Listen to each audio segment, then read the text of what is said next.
여기에 파리 생제르맹 선수단이 루이스 엘리케 감독의 지도 방식에 불만을 품고 있다는 소식이 전해지며 화제인데요. 스페인 스포르트는 PSG의 라커룸에서 작은 소음이 들리기 시작했다. 실제로 르파리지엔과 레퀴프를 통해 PSG 선수단은 최근 엘리케 감독의 끊임없는 혁신에 실증이 나기 시작했으며 연속성을 더 원한다고 밝혔다라고 보도했습니다. 매체는 선발 명단에도 의문을 품었는데요. 스포르트는 엘리케 감독은 같은 선발 라인업을 2번 연속으로 구성한 적이 거의 없다. 이강인, 비티냐, 심지어 킬리안 은바페까지 시즌 시작 이후 여러 선수가 한 위치에서 다른 위치로 이동했다는 점도 언급해야 한다고 전했습니다. 문제는 경기 당일의 위치 변화를 고지한다는 점인데요.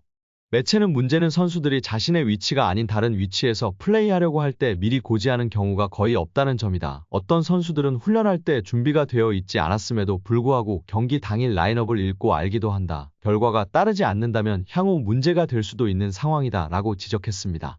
불화의 발화점은 은바페가 경기 도중 짜증을 낸 것에서 시작됐는데요. 지난 14일 PSG는 도르트문트와 챔피언스리그 조별리그 6차전 맞대결을 펼치고 있었습니다. 당시 1대1의 상황으로 경기가 진행됐는데요. 비기기만 해도 조 2위로 16강에 오를 수 있었던 상황이었습니다.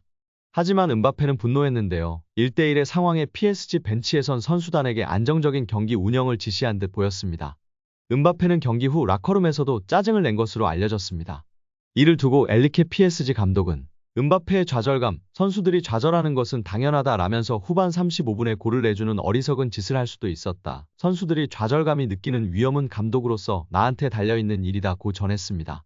시간이 흘렀지만 현지 기자들은 은바페와 엘리케 감독 사이를 계속해서 의심했는데요. 지난 21일 열렸던 FC 매치와의 맞대결을 앞두고도 비슷한 질문이 나왔습니다. 엘리케 감독은 언제나 똑같다. 우리 관계는 완벽하다고 말하고 싶다. 왜 자꾸 이런 질문을 하는 건지 모르겠다. 나는 대부분의 선수들과 매우 친하다 라고 논란을 일축했습니다.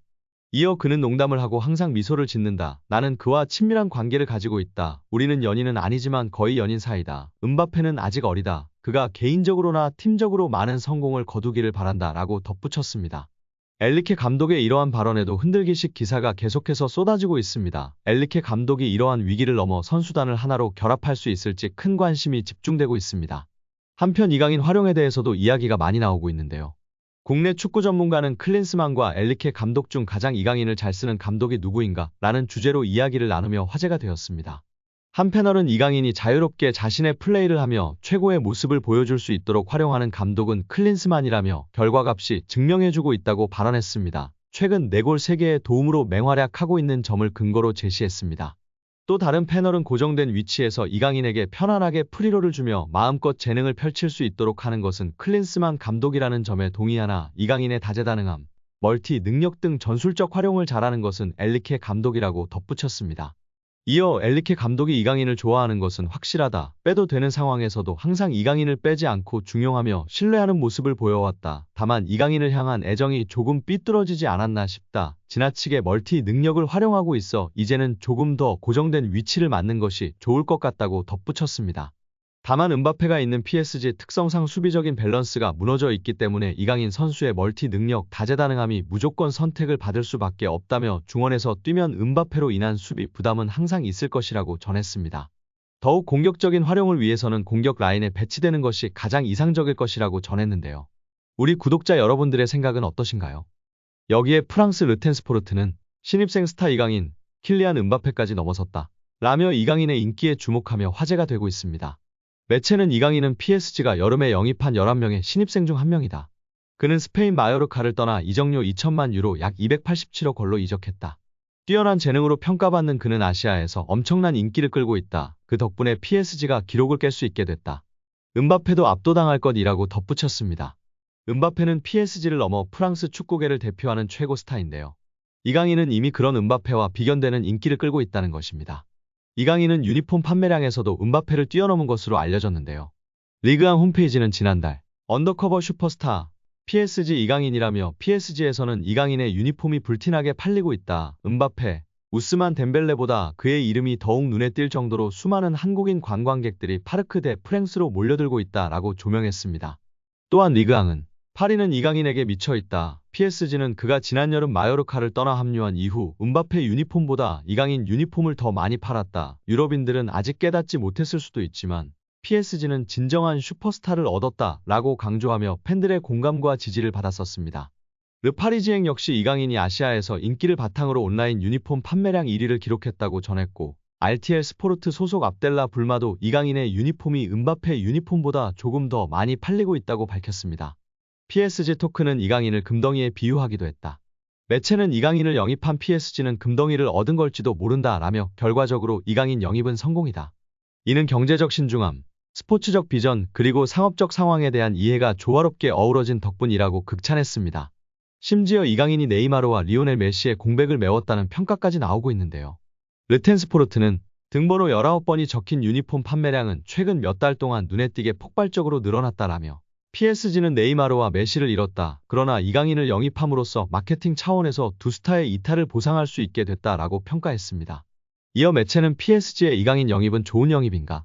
스포츠 관점에서 보면 그는 일관성이 모자랐지만 여러 경기에서 빛을 발했다. 반면에 마케팅 관점에서는 의심의 여지가 없다. 조국에서 엄청난 인기를 누리는 이강인은 지난 여름부터 PSG에 혜택을 주고 있다라고 설명했습니다.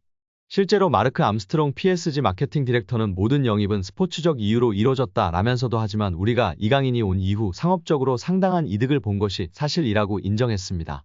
그에 따르면 한국은 PSG의 세계 3대 시장 중 하나로 급성장했습니다. 게다가 한국뿐만 아니라 다른 아시아 국가에서도 PSG의 인기가 크게 높아진 것으로 알려졌습니다.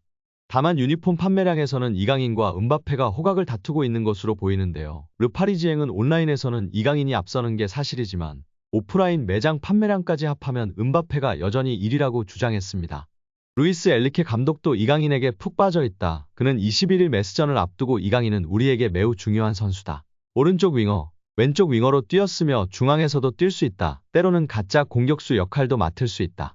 최고의 기술을 지녔고 수비 능력도 뛰어나다. 팀을 위해 너무 많이 희생했다라고 극찬했고 경기가 끝난 뒤에도 이강인은 결정적인 패스를 쉽게 한다. 특히 그의 다재다능함을 높게 평가한다. 그는 어디서든 뛸 수 있다. 라고 높이 평가하며 팬들의 공감과 지지를 받았었습니다. 여기에 지난 여름 파리 생제르맹 이적 오피셜이 뜨기 전 이강인의 에이전트가 맨시티와 협상 테이블을 가졌다는 것이 전해지며 화제인데요. 박문성 해설위원의 유튜브 채널에서 축구 전문 기자들과 함께 한 이야기를 통해 밝혀졌었습니다. 당시 아틀레티코 마드리드와 파리 생제르맹이 가장 유력한 최종 협상 후보 구단이었고 그전에는 프리미어리그 구단과 협상을 했었다고 전해들었다고 밝혔습니다. 구단 내부 기자들에게 들었던 정보로는 이강인의 에이전트가 이전에 SNS를 통해 프리미어리그 각 구단에 방문했던 것이 사실이고 브라이튼, 아스톤빌라, 맨시티와 협상을 벌인 것이 사실이라고 전했습니다. 특히 맨시티는 중원의 미래로 이강인을 점찍고 협상 테이블을 연 것이나 바로 즉시 전력감으로 생각하지 않고 영입 후 구단 그룹에 있는 스페인팀 지로나로 임대 보내는 것을 제안하였다고 하여 협상 명단에서 배제되었다고 합니다. 마요르카에서 지로나로 가는 것은 큰 의미가 없기 때문이었는데요. 맨시티였으나 지로나로 임대를 보낼 예정이고 앞으로 어떻게 될지 모르는 상황에서 맨시티의 도박을 받아들일 필요는 없었을 것 같습니다. 이 와중에 아틀레티코 마드리드와 PSG가 적극적으로 달려들었고 가장 확실하게 매듭을 지은 것이 PSG였다고 밝혔었습니다. PSG에서 챔스 경험 좀 하다가 세계 최고라 평가받는 프리미어리그로 이적했으면 하는 바람인데요. 이번에 토트넘, 에버튼전을 직관 갔던 이강인 선수. 마음 한편에 프리미어리그 빅클럽으로 이적하고 싶다는 생각이 싹 텄으면 좋겠습니다. 오늘 영상은 여기까지입니다. 끝까지 시청해주셔서 감사합니다. 늘 건강하시고 더 좋은 영상으로 찾아뵙겠습니다. 구독과 좋아요도 잊지 마시고 부탁드립니다. 감사합니다.